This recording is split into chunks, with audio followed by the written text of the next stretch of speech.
Algebra 2, we're talking about the second part of the complex numbers section, section 5-6. Here we have, in example 5, two complex numbers that we're adding together. And it's pretty easy to do.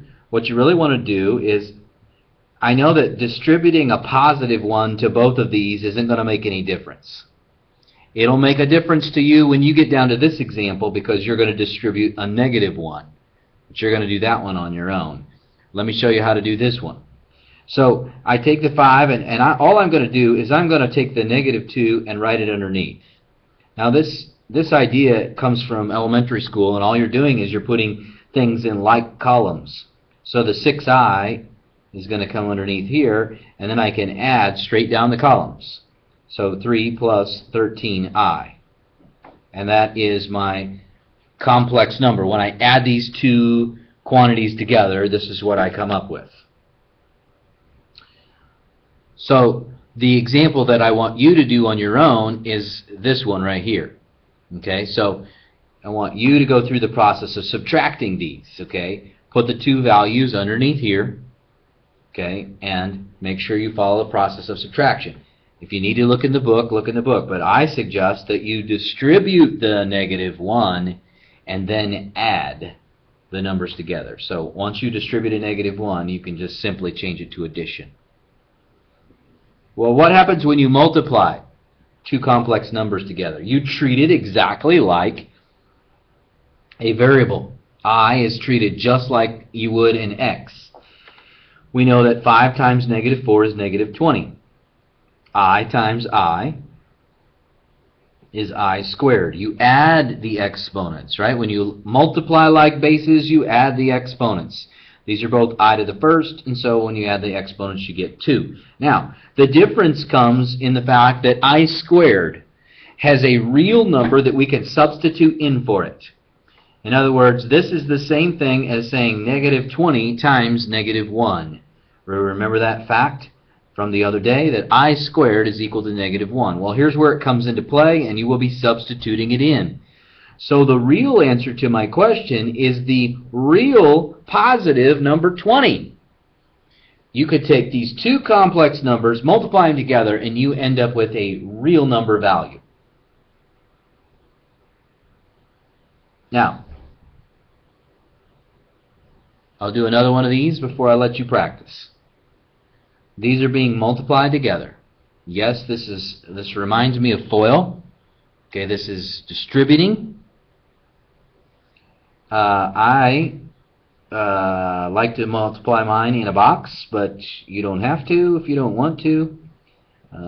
So I take this one right here and I write it down the side to label the rows, and I use this one to label the columns. And then I just match things up. 2 times negative 3 is negative 6.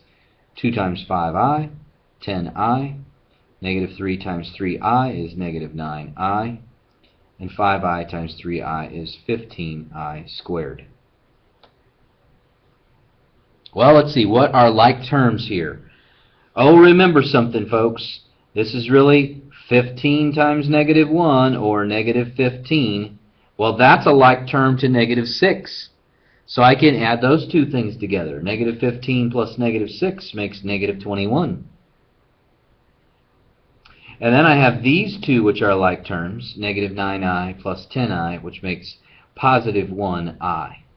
So there is the product of those two complex numbers. So sometimes the product of complex numbers is still complex, and sometimes it turns into just a real value. I guess the complex part would be 0.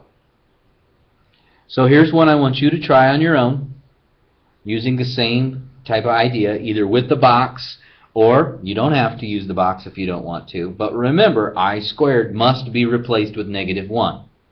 And you know you're going to get an I squared when you multiply the lasts together. Okay, next we have a solving question.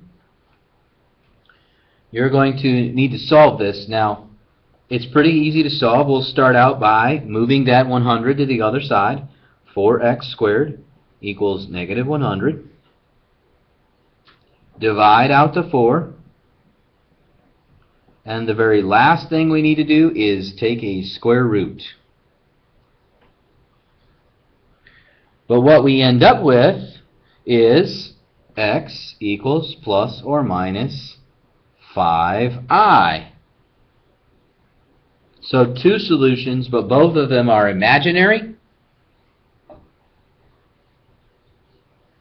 Two imaginary solution answers. I'm going to let you handle this one. So go through the process of solving this. 3x squared plus 48 equals 0. And then I want you to solve this one.